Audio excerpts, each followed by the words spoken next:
So is the Sony A6600 worth buying in 2024? And in my opinion, no it's not. But at the same time, yes it is. Let me explain why. This is the camera that I'm using right now, and I'm gonna tell you later as well if I'm going to keep this camera. But before we get to that, let me tell you why I bought this camera in the first place, and maybe that's the same reason why you're considering this camera as well.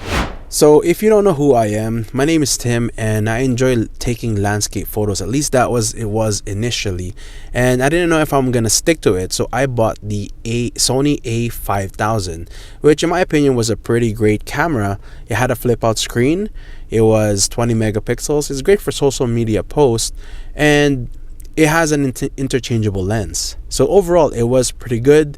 It did well for social media posts, and overall, I mean, it's very compact, lightweight, and I really liked it.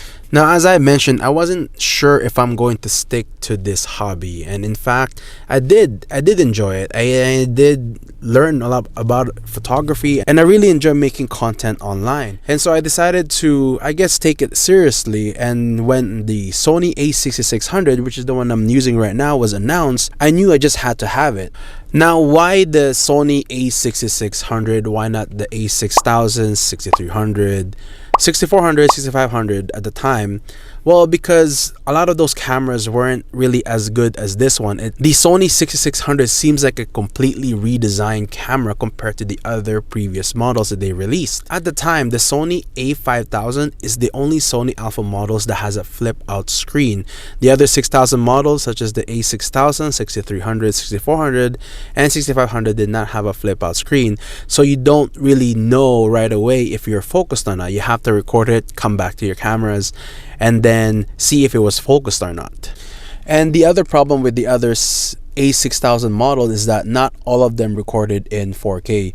So the A6000 did not record in 4K, and the other models like the 6300, 6400, 6500 did not have in-body stabilization, and it just doesn't seem like the other A6000 models are set up for the future. What I mean is this: it's like buying an iPhone. You know, when you're buying an iPhone, for those who are iPhone users here, if you're buying an iPhone, you might want to buy the most latest model of iPhone.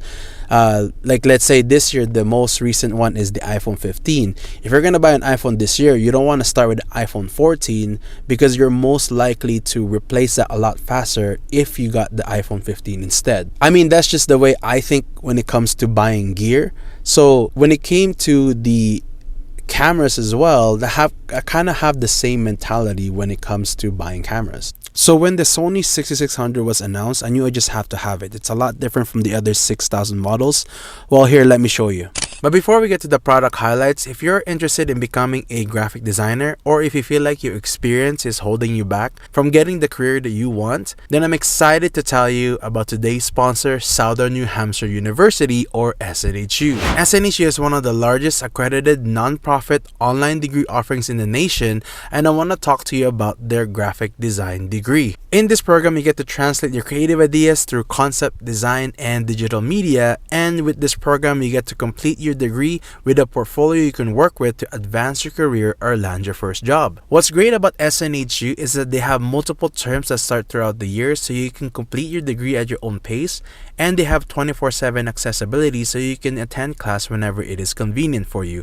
Another thing about what's great with SNHU is that they're radically affordable. Their online tuition rates are one of the lowest in the nation. So if you're interested in the graphic design degree, use my link snhu.edu/TimoteoGD, and the link is also in the description below, so where you can get free information about the bachelor's degree in graphic design. When you press that free information, a real person will hop on a call and get in touch with you as soon as possible and discuss with you how the program will benefit you personally. So once again, use my link snhu.edu/TimoteoGD to learn about free information regarding a bachelor's degree in graphic design or any other degrees that SNHU has to offer. Now let's go back to the video.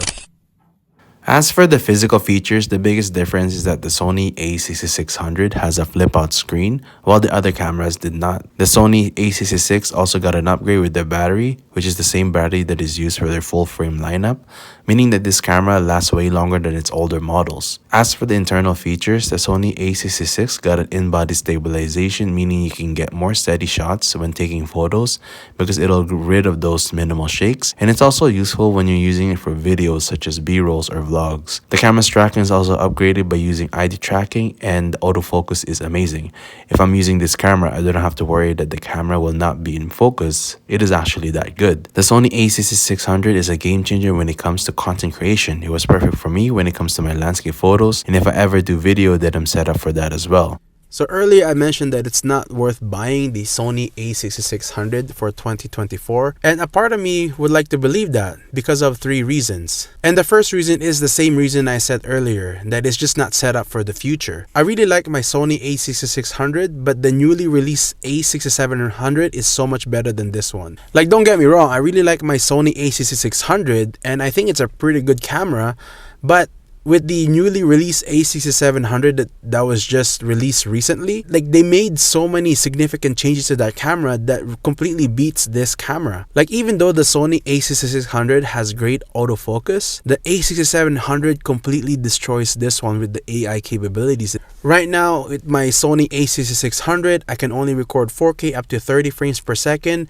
but with the A6700, it's able to record 4K at 120 frames per second. That's pretty good. That means great slow motion at great video quality. Basically, all I'm saying is that if you are going to spend money on a camera, you might as well spend it on the most latest gadget, which is the Sony A6700. Right now, I believe the Sony A6600 brand new with just the body, it comes out to, I believe, $1,600 Canadian, and with or $1,700 Canadian, and with the Sony A6700 total, with just the body, comes down to $1,900 Canadian.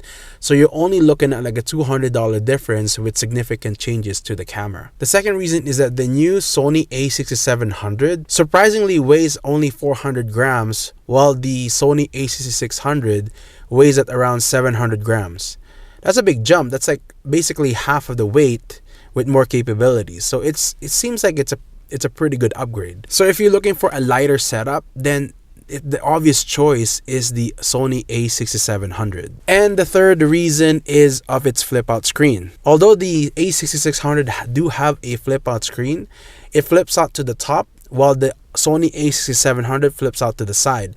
In my opinion, the flipping out to the side with the Sony A6700 is so much better because it's not in the way of a lot of things. Where now with my camera, if I can't use the shoe mount, if I have the screen flip up, because then if I have a flash or something, or if I'm putting my microphone to that shoe mount, then it's really covering the screen, so then the screen is useless. While if you have it on the side, it solves that problem. So you might be asking then, so if these are the reasons why somebody should not get the Sony A6600, then why did you say yes? What's the reason on why somebody should still get the Sony A6600 in 2024? Well, I'm gonna give you 3 reasons as well. Number 1, there are many reviews from creators saying that the Sony A6700 has an overheating problem if you are recording for a long time. With my experience with the Sony A6600, I've never had any issues with overheating.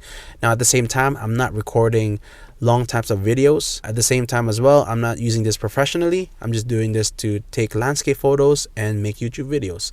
So maybe there is some overheating problems with Sony A6600, but in my opinion, I've never had any of that problem.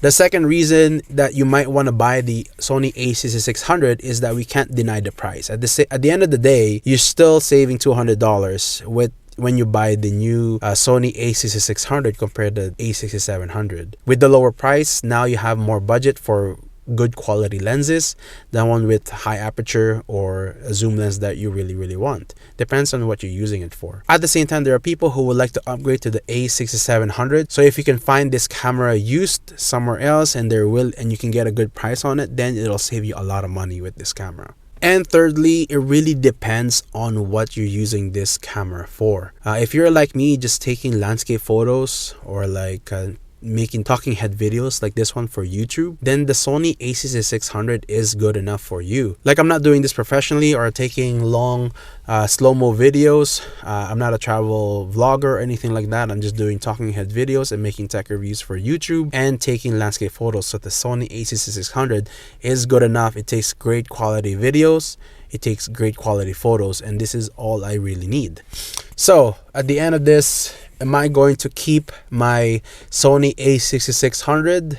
Absolutely. But that doesn't mean that I don't want a second camera or doesn't want to upgrade. I'm just saying, with my current budget, with my current setup and what I'm using it for, this is way more than enough on what I'm using it for. So if you need to upgrade to A6700, by all means, if you need that, go for it. I'm just saying that we all need to take a little bit of consideration when buying new gear and not just jumping to the hype. So here are a couple of questions that I would like to ask you, and maybe ask yourself every time you buy a new piece of gear. The first one is this piece of gear something that I really need right now? Can I make it work with my current gear? Am I just jumping in the hype of the camera? Is this piece of gear really worth the price? So ask yourself those 4 questions every time you think of buying a new piece of gear for your content creation. So what's my overall thoughts with the Sony A6600? It is a great camera to have, but that doesn't mean that I can't wish for an A6700.